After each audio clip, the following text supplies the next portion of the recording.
சிவபெருமான் எங்கு இருப்பார்? இது எல்லாரும் கேட்கக்கூடிய பெரிய கேள்வி. பல ஞானியர்களும் தத்துவவாதிகளும் எடுத்து எம்பி விட்டார்கள், உன்னுள் இறைவனை தேடு அப்படின்னு சொல்லிட்டு. ஆனால் பெரும்பாலும் பார்த்தீங்கன்னா சொல் வழக்கில் மயானத்தில் இருக்கின்றார் அப்படின்னு ஒரு சொற்றொடர் உண்டு. சுடலை பொடி பூசி இருக்கின்றார் அப்படின்ட்டும் சொல்லுவாங்க. அப்போ மயானத்தில் சிவபெருமான் இருப்பாரா? சுடுகாட்டில், இடுகாட்டில், இது போன்ற இடங்களில் சிவபெருமான் இருப்பதற்கான காரணம் யாது? என எவ்வளவோ ஆடம்பரமான இடங்கள் இருக்கின்றன. செழுமை வாய்ந்த பகுதிகள் இந்த பூமியிலே காணப்படுகின்றன. ஒவ்வொரு ஊரிலும் ரொம்ப செழிப்பான இடங்கள் எல்லாம் இருக்கும். அவ்விடமெல்லாம் தவிர்த்து மயானத்தில் இறைவன் இருப்பதற்கான காரணம் யாது அப்படிங்கிறத நம்ம நிறைய முறை எண்ணி பார்த்திருப்போம். எல்லாருமே அந்த கேள்வி மனசுக்குள்ள எழுப்பியிருப்போம். தெளிவாக தெரிந்து கொள்ள வேண்டிய ஒரு விஷயம், இறைவனை உணர வேண்டும். இறைவன் எங்க இருப்பார் அப்படின்னா எல்லா இடத்துலையும் இருப்பார். நம்ம ஏற்கனவே சொன்ன மாதிரி தான் சர்வவியாபி அப்படின்னு ஒரு வார்த்தையில நம்ம அதை இப்போதைக்கு நிறுத்தி வச்சுக்கலாம். அப்ப குறிப்பா அவங்க இந்த மயானத்தை உயர்த்தி சொல்வதற்கான காரணம் யாது? அந்த சுடலை பொடியை பூசி இருக்கிறார் அப்படின்னு சொல்லக்கூடிய காரணம் யாது அப்படிங்கிறத நமது சிற்றறிவுக்கு ஏற்றார் போல யோசிப்போம். நாம் பெரிய அளவில் ஞானம் பெறவில்லை என்றாலும் ஒரு சின்ன சின்ன விஷயங்களை நாம யோசிக்கும் பொழுதுதான் அதற்கான விடையும் கிடைக்கக்கூடும். எல்லோருமே பாடும்போது அதை சொல்லி இருப்பார்கள், சுடலை பொடி பூசி அப்படின்னு சொல்லிட்டு மயானத்துள் இருக்கின்ற இறைவன் அப்படின்ட்டு சொல்றாங்க இல்லையா? அந்த மயானம் அப்படிங்கிறது எதை குறிக்கிறது, எதை குறிக்கிறது அப்படிங்கிறது தான் ரொம்ப பெரிய கேள்வி. நம்ம பார்க்குறோம், சுடுகாடு அப்படின்னு ஒரு விஷயம் இருக்குது, இடுகாடு அப்படின்னு இருக்குது, இதை மயானம் அப்படின்னு சொல்கிறோம். உடல் எல்லாம் அழிந்த பிறகு, உடலை விட்டு அந்த உயிர் பிரிந்த பிறகு அந்த சவமாக மாறிய உடலை எரிப்பதற்கோ தகனம் செய்வதற்கோ அல்லது மண்ணில் புதைப்பதற்கான இடத்தை நாம் அவ்வாறு குறிப்பிடுகின்றோம். அதை எரிக்கும் போது கிடைக்கின்ற சாம்பல் புதைத்தால் ஒன்றுமே இல்லாமல் போகும். நமக்கே தெரியும், காலப்போக்கில் ஒரு சின்ன எலும்பு மிஞ்சுறதே பெரிய விஷயம். அந்த மாதிரி அழியக்கூடிய இடம், உடல் அழியக்கூடிய இடம். நம்ம உண்மை என்று எதை நினைத்திருந்தோம், உடலை எண்ணியிருந்தோம். அப்படித்தானே? இந்த உடல் தான் நாம் அப்படின்னு எத்தனையோ பல ஆண்டுகளாக நாம் சிந்தித்திருந்தோம். இந்த உடலுக்கு ஒரு பெயர் வைத்து அந்த பெயர் தான் உண்மை என்று நம்பியிருந்தோம். அதற்கு பல அரிதாரங்கள் பூசி இதுதான் உண்மை என்று நம்பியிருந்தோம். ஆனால் அது உண்மையா அப்படின்னு கேட்டா இல்லை என்று உணர்கின்ற இடம் சுடுகாடு. இந்த உடல் என்பது நான் இல்லை அப்படின்னு உணரக்கூடிய ஒரு பெரிய சக்தி வாய்ந்த இடம்தான் சுடுகாடு. அந்த இடத்தில் தான் சிவனை உணர முடியும் அப்படிங்கிறத மெதுவாக சொல்ல வர்றாங்க. அவருடைய இருப்பிடம் அப்படிங்கிறது அந்த மயானம் அப்படிங்கிறத சொல்ல வர்றாங்க. நல்லா யோசிச்சு பாருங்களேன். நான் இந்த உடல் அல்ல எப்போ தெரியுது? உயிர் பிரியும் போது. அந்த உண்மை தெரியக்கூடிய இடம் எது? மயானம். இப்போ இந்த நான் என்ற தேடுதல் எப்போ பிறக்கும் அப்படிங்கிறது தான் கேள்வி.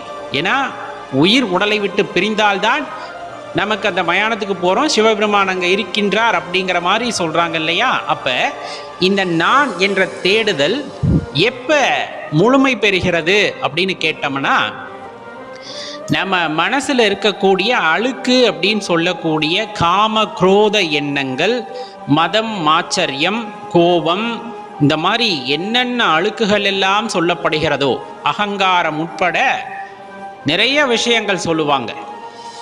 அப்போ அந்த தத்துவங்களிலே பெரியதாக கூறப்படுகின்ற அந்த அவத்தைகள் அப்படின்னு சொல்லக்கூடியது அகங்காரம் உட்பட பல தேவையில்லாத எண்ணங்கள் எல்லாம் அழிய பெற்று, இப்போ இதையெல்லாம் விடுத்து இதையெல்லாம் இறைவன் கருணையினால் எரிக்கின்ற இடம்.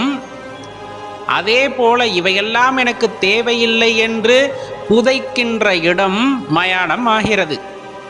நம் மனதுக்குள்ளே சிவபெருமான் வீற்றிருக்கின்றார்.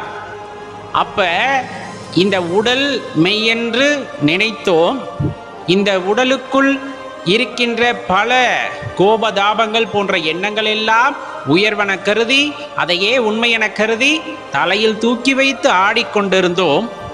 ஒரு காலகட்டத்திலே இவை யாவும் பொய் என்று உணர்ந்து கொண்டு உண்மை யாதென உணர்ந்து கொள்ள வேண்டும் என்பதற்காக படிப்படியாக நாம் செய்த முயற்சியின் காரணமாக இந்த அவத்தைகளிலிருந்தெல்லாம் வெளிவர எண்ணி மனதில் இருக்கின்ற கோபம், குரோதம், மதம், ஆச்சரியம், அகங்காரம், இந்த மாதிரி எல்லா விதமான குணங்களையும் எரித்து சாம்பலாக்கக்கூடிய இடம். அதே போல இவையெல்லாம் தேவையில்லை என்று புதைக்கக்கூடிய இடமாக மனம் மாறுகிறது. ஒருவேளை அதை எரிக்கும் போதுதான் நமக்கு தெரிகிறது நாம் யார் என்று. அந்த இடத்திலேதான் சிவத்தை உணர முடியும். எப்படி மயானத்தில் போய் இந்த உடலை எரிக்கிறப்பதான் இந்த உயிர் வேறு உடல் வேறு என்று உணர்ந்து கொள்கின்றோமோ, அதே போலதான் மனதிலே இருக்கக்கூடிய எல்லா உணர்ச்சிகளையும் எல்லா தேவையில்லாத எண்ணங்களையும் எரிக்கும் போதுதான் அந்த இடத்துல சிவபெருமான உணர முடியும். அப்ப மயானத்துள் வீற்றிருக்கின்றார் அப்படின்னு சொல்வது இரு பொருளாக நாம் எடுத்துக்கொள்ளலாம். ஒன்று உடல் அழியக்கூடிய அந்த மயானம், இன்னொன்று தேவையில்லாத குணங்களாக இருக்கக்கூடிய அனைத்து விதமான எண்ணங்களையும் அழித்தொழிக்கக்கூடிய மனம் என்னும் மயானம். இப்ப இந்த இரண்டு இடங்களிலே நம்மால் எப்பொழுது உணர்ந்து கொள்ள முடியும்னா, இந்த உயிர் உடலை விட்டு பிரிந்ததற்கு பிறகு இறைவனை சென்று அடையும் அப்படிங்கிறது ஒரு விதம்.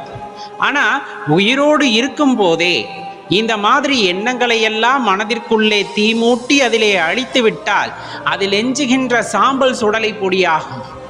அந்த சுடலை பொடியிலே நாம் யாரை காண முடியும் என்றால் எம்பெருமான் ஈசனை காண முடியும். அப்படிங்கிறத நம்ம இப்ப எடுத்துக்கலாமா? அப்ப உண்மையாகவே சிவபெருமான் எங்க இருக்கின்றார் அப்படின்னு கேட்டா நம்ம சொல்லுவோம் சர்வவியாபி. இப்ப எல்லாருமே சொன்ன மாதிரி சிவபெருமான் சுடுகாட்டில் இருப்பாரா? இருக்கின்றார். அவரை எப்பொழுது உணர முடியும்? இறந்ததற்கு பிறகு உணர முடியுமா அப்படின்னா கிடையாது. அதுவரையிலும் பொறுத்திருக்க வேண்டிய அவசியம் என்பது இல்லை அப்படிங்கிறத அடிப்படையில் புரிஞ்சுக்கணும். அப்ப புரிஞ்சுக்கிட்டோன்னா வாழும் பொழுதே அந்த மயானத்திற்கு சென்று அறிந்து கொள்ள முடியுமானா, சில பேர் பூஜை பண்றேன் புனஸ்காரம் பண்றேன்னு மயானத்தில் போய் பண்றாங்களே, அவங்களால உணர்ந்து கொள்ள முடியுமா? அவர்கள் கர்வத்தினால் செய்கின்ற எந்த விடயத்திற்கும் விஷயத்திற்கும் இறைவன் அடிபடிய மாட்டார். பின்பு எப்பொழுது உணர்ந்து கொள்ள முடியும்? வாழ்கின்ற பொழுதே தேவையில்லாத எல்லா குப்பைகளையும் மனதிலே போட்டு எரித்து அல்லது புதைக்கின்ற அந்த இடம் மயானமாக இருக்கின்றது. அவ்வாறு இந்த தேவையில்லாத எண்ணங்களை எல்லாம் அழித்தொழிக்கின்ற சமயத்திலே உள்ளிருக்கின்ற இறைவனை உணர்ந்து கொள்ள முடியும். அங்கு எம்பெருமான் சிவன் திருநடமாடுவதை நம்மால் உணர்ந்து கொள்ள முடியும். அப்படிங்கிறத நம்ம எடுத்துக்கலாமா? அப்ப ஒரு விஷயத்தை நமக்கு சூசகமாக சில பேர் சொல்லி இருக்கிறார்கள் அப்படின்னா, நமது குருமார்கள் சொல்லி இருக்கிறார்கள் அப்படிங்கும் போது அதில் இருக்கின்ற அடி ஆழமான கருத்துக்களை நாம் உணர்ந்து கொள்ள வேண்டும். இதில் அடியேனும் சிறு பிழைகள் செய்திருக்கலாம். இது அடியேன் சிற்றறிவிற்கு எற்றியவாறு கூறப்படுவது தானே தவிர உண்மையா அப்படின்னா குருமார்களே நமக்கு உணர்த்த முடியும். தெளிவா தெரிஞ்சுக்குங்க. ஆனா எம்பெருமான் இல்லாத இடம் என்பது உலகில் ஏதும் இல்லை. ஏதேனும் ஒரு இடத்தை காட்டி இவ்விடத்தில் எம்பெருமான் வீற்றிருக்கிறாரான இருக்கின்றார் என்றுதான் சொல்ல முடியும். இவ்விடத்திலே இறைவன் இல்லை என்று சொல்வதற்கு யாருக்கும் துணிவில்லை. ஆடுவதும் அசைவதும் எல்லாம் அவனருளாலே அப்படிங்கிறது தான் நிதர்சனமான உண்மை. அதில் மாற்று கருத்து அப்படிங்கிறது எதுவுமே இருப்பதில்லை அப்படிங்கிறத தெளிவாக புரிந்து கொள்ள வேண்டும்.